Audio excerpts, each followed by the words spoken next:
Hey, salut tout le monde, donc aujourd'hui on va faire une petite review. Donc ça sera sur le Kriss Vector G2 Coyote. Donc c'est un Kriss Vector qui nous vient de Taïwan, importé par la société donc Phoenix Airsoft.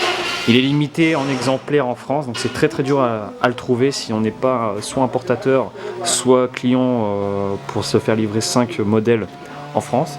Donc je le comparais avec le mien, le Kriss Vector en GBBR de chez KWA. Ici ça sera la version AEG. Vu que le Kriss Crytac n'est pas encore sorti, donc ça fera déjà un Kriss Vector, une alternative entre le AIK pas très beau et le Crytac donc qui n'est pas encore sorti. Donc la boîte sobre et simple, et donc on a bien le fameux Kriss Vector dont les Russes parlaient, et donc quelques Français ont eu la chance de l'avoir. Le manuel d'utilisation, simple mais assez explicite. Voilà, comment régler hop-hop, mettre la batterie, fire, no fire. Les accessoires qui ne sont pas inclus à acheter. Donc batterie recommandée 11.1, je ferai les tests dans 7.4. On est sur un poids de 2860 grammes. Donc on a des fibres, du métal, on a un hop-hop donc qui est ajustable, donc ça c'est plutôt une bonne nouvelle. Et donc on va voir ce que ça donne. Donc ici c'est le modèle TAN. Alors pour ceux qui ne connaissent pas un petit peu cette marque, donc Coyote G2 AEG, donc c'est une sous-marque de Ares en fait, pour faire simple, qui fabrique donc les pièces internes de gearbox. On va voir quelques photos que je mettrai sur ma page. Les engrenages tout correspondent en fait, c'est un système à aimant comme sur les Amoeba, sauf que là en fait la société ne veut pas se faire connaître, simplement qu'il y a des marquages ici. Je vais faire un petit zoom. On peut voir ici il y a des marquages, et donc Crytac fait la chasse aux personnes donc de titre de contrefaçon. Nous est livré avec le chargeur, donc chargeur long, avec de très beaux marquages également, pour vous faire voir, comparer au KWA. Tac. On a ici Mag X 030 45 ACP Kriss Super V. On a OQ Glock. Donc ça c'est plutôt une très bonne nouvelle, car OQ ici il n'y a rien. Donc on voit bien la différence. 45 ACP Kriss. En haut on a donc les lèvres de chargeur donc sont bien spécifiques. Et devant nous n'avons pas de tige, vraiment rien, donc comme le vrai, hein, ça il n'y a pas à chier, c'est vraiment plutôt pas mal. On a donc aussi les petits. Donc en fait c'est juste les mêmes, sauf qu'ici il y a une rallonge qui a été ajoutée, et au cul pareil on a Glock. On va avoir dedans tige de chargement, une baguette de nettoyage et de débourrage, et enfin le petit joujou tant convoité par beaucoup de joueurs qui le cherchaient en stock. Alors ce Kriss, donc il est de couleur tan. Alors pour comparer au KWA, le tan est un peu plus sombre. Le polymère ici est granulé, mais beaucoup moins que sur le KWA. Très joli. On a des marquages présents. Kriss. On va voir un numéro de série. Petite mise au point. 45 ACP. KWA USA. Ici on va voir les sélecteurs de tir. Donc là on peut tirer, on ne peut pas, donc ils ont inversé. Je pense que c'est volontaire, hein. Le sélecteur de tir, coup par coup, rafale de 2, rafale automatique. L'emplacement de la batterie et accès à la gearbox. De l'autre côté on va avoir pareil, 45 ACP, Kriss. Et là au niveau de la gearbox on peut voir 45 ACP. Donc c'est plutôt pas mal. En comparaison avec le KWA. Donc on va avoir une petite différence ici, on va avoir juste Kriss Vector 45 ACP, on va rien avoir d'autre. US Patent qui n'est pas là, donc c'est pas très grave, hein. De l'autre côté on va avoir ceci, KWA manufacturé de Taïwan, Kriss Vector, et on va avoir un numéro de série ici. Voilà. La crosse est réglable ici, donc par le biais de ces clés BTR. De l'autre côté aussi. On va être sur une crosse qui est repliable sur le côté, donc comme l'original. Ce qui ne gêne strictement en rien la prise en main, puisque c'est plutôt léger, donc on peut le prendre à une main sans souci. La pigeonnée par réglable, donc comme sur le vrai, sur ça il n'y a pas de problème.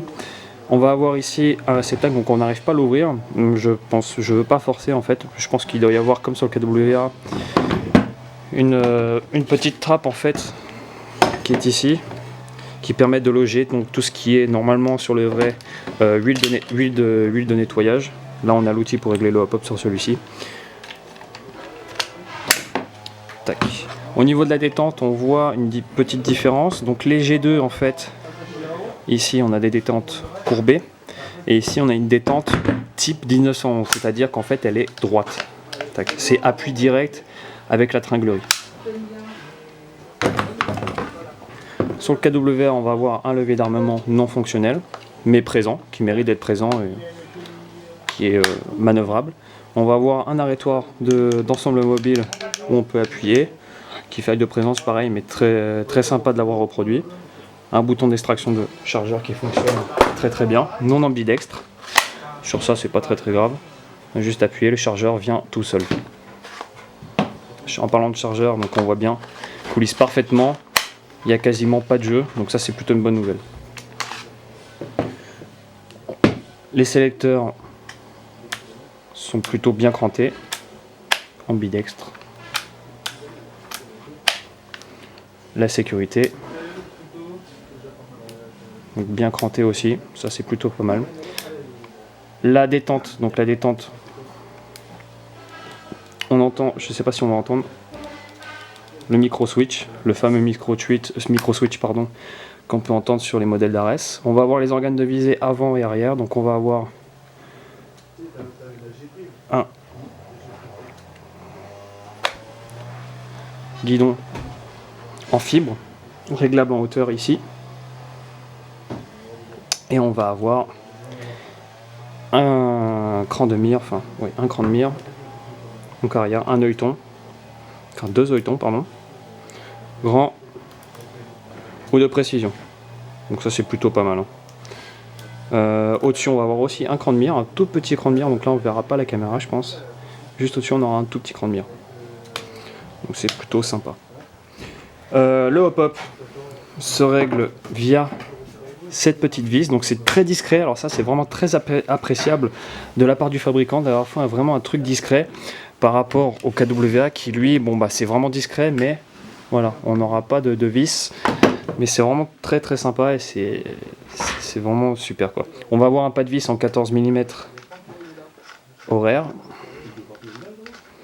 donc non compatible avec les silencieux de chez pour le Chris Vector KWA. Donc du standard, ça c'est pas mal aussi en fait, ils ont vraiment pensé à faire quelque chose de vraiment sympa sur ça, pour éviter que l'on achète des adaptateurs à la con, tout simplement. On est livré sans aucun accessoire, j'ai oublié de le préciser, donc on n'a pas les rails ici présents, on n'a pas la poignée d'origine, mais bon, c'est pas mal en soi. Donc on va essayer comme ça pour comparer, voilà. Pour l'insertion de la batterie, alors, l'insertion de batterie, on a les deux goupilles ici. On enlève la première. Tac. On voit ici le moteur. Donc moteur pareil qui ressemble très fortement aux Amoeba avec le cul rouge. Et à l'intérieur de toute façon, quand vous verrez les photos, ça ressemble vraiment fortement au tout ce qui est Amoeba. Donc ici j'ai une petite 7.4 que l'on peut loger. En fait on vient loger à l'intérieur. Tac, on connecte. Je vais essayer de refermer. Voilà, je peux pas parce que j'ai pas bien mis les câbles, mais bon. Alors en 7.4, ce que ça donne.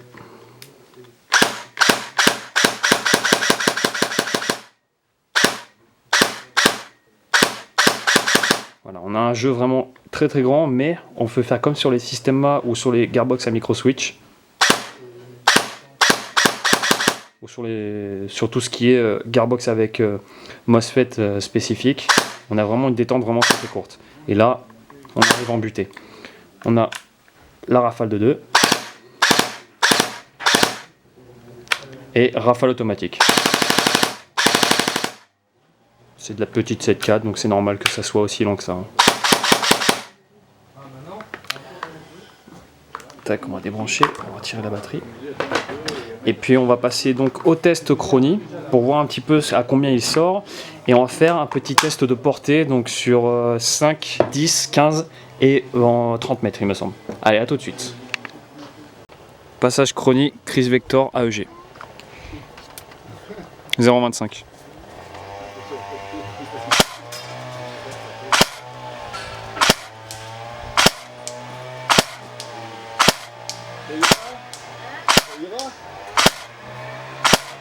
Donc très régulier, ça c'est vraiment une très bonne nouvelle. On va voir un petit peu ce que ça donne. Peut-être faire une petite mise au point.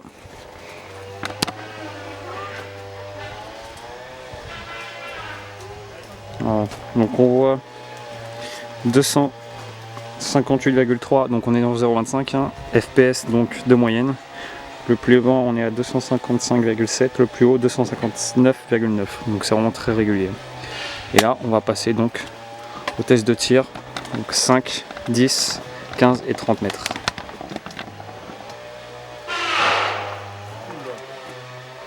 Tac, c'est parti. 5, 10, 15,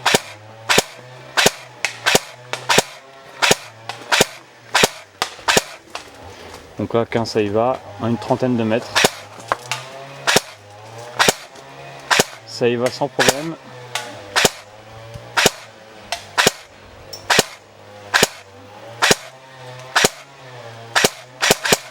C'est un rafale en auto.